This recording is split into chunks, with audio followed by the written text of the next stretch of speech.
global subscription box market is expected to reach $65 billion by 2027. We're thinking you might want to start a subscription box. In this video, I want to talk about why a subscription box is a really great idea to pursue, but also want to give you a heads up as to what you need to be prepared for as well. I'm going to be super honest, giving you both the pros and cons of this business model, what I wish I knew sooner, so hopefully this can help make your decision easier as to whether this is the business model you want to pursue. Let's get started.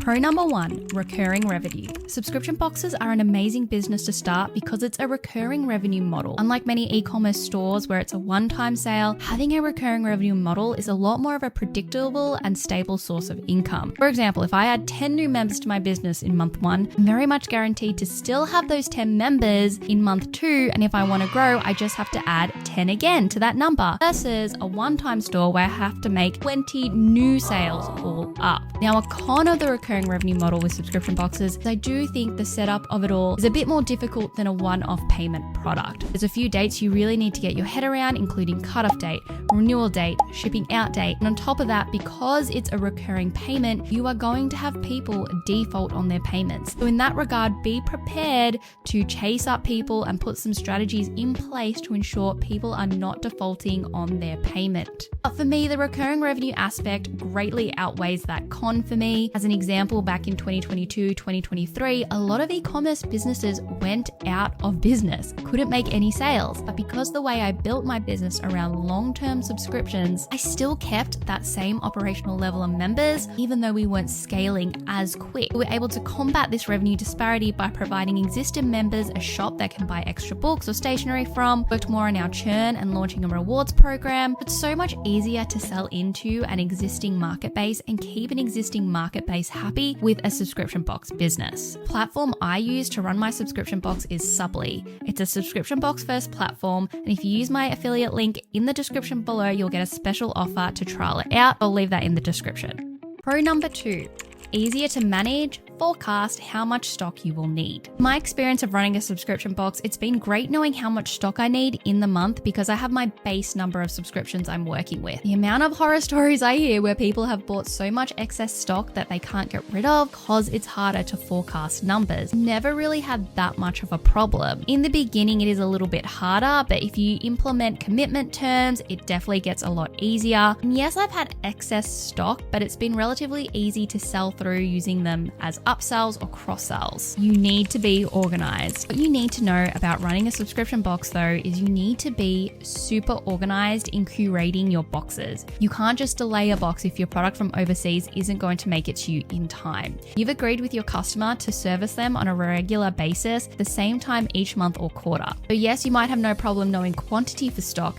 but you need to keep on top of the different suppliers and where your stock is at all times. Pro number three, higher lifetime value plus one acquisition cost. Now, when you run any type of business, there's an acquisition cost to acquire a new customer. So for example, let's say this pen costs $10 to make, you sell it for $20. You start using ads and it takes $5 to get this pen sold. That $5 gets taken away from the money you make on this one item. So instead of taking home $10, take home $5. Could go delve deeper because you'll need to take away other expenses too, but to keep things simple, I'll leave it here. Now, let's say they are on a pen subscription and they sign up to a 12-month subscription plan with you. So pens still cost $10 to make. On a subscription, you're going to offer them a special price of $16 per month for 12 months instead of your one-time price of $20. So on that first month, it takes $5 to acquire this person. That means you take home $1. But wait, that's only on your first month. All the rest of the 11 months on this subscription, you're taking home $6 per month. You do not have to subtract an acquisition cost because I've already subscribed to you. So all up, instead of earning just $5, you've actually now earned $67 into your pocket. You are playing the long game when it comes to your subscription box business. Now, the con of a subscription box model or a subscription in general is I do believe the sales cycle is longer, meaning for a one-time item, it might take someone a week to make the decision to purchase. With a subscription, will be longer, like maybe 2 or 3 weeks. Why? Because subscribing to something is a commitment. People need to think about it more. And if you don't have great marketing in place, people will ultimately forget about you. So I say it's a con because you can't just get a customer to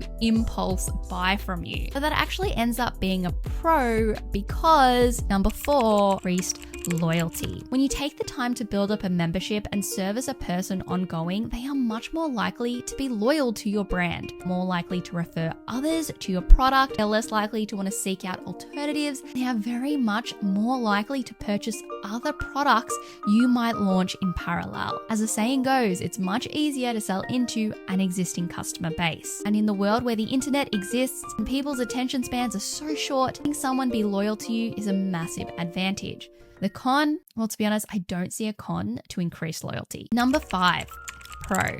Fulfillment is so much easier. The last pro of starting a subscription box is you do not have to fulfill orders every day. Usually how most subscription boxes work is all the boxes get shipped out on a specific date each month. Now, when I first started, me and my partner could fulfill orders in just 1 to 2 days in the month. We do have a team now, but they do not have to be in every day, so it's quite flexible for them as well. It's great that Luke and I can go to Bali, for example, for 2 weeks and not have to worry about fulfillment at all. And this was when we were packing boxes just on our own. That might be something that might really suit the type of lifestyle you are looking for. A potential con of this, though, I can think of is it is all hands on deck in that time frame you're packing, especially if you're doing a really big bulk order like I do now. So perhaps you might find some people who would like something more consistent day to day in terms of a job. And honestly, I've never had a problem because we just recruit young sisters and cousins who like the casual nature of this type of job. Now, if you've watched this video and you think, yes, a subscription box is definitely something you are looking to start, I have a subscription box launch course that takes you through both the operational and marketing side of launching a box.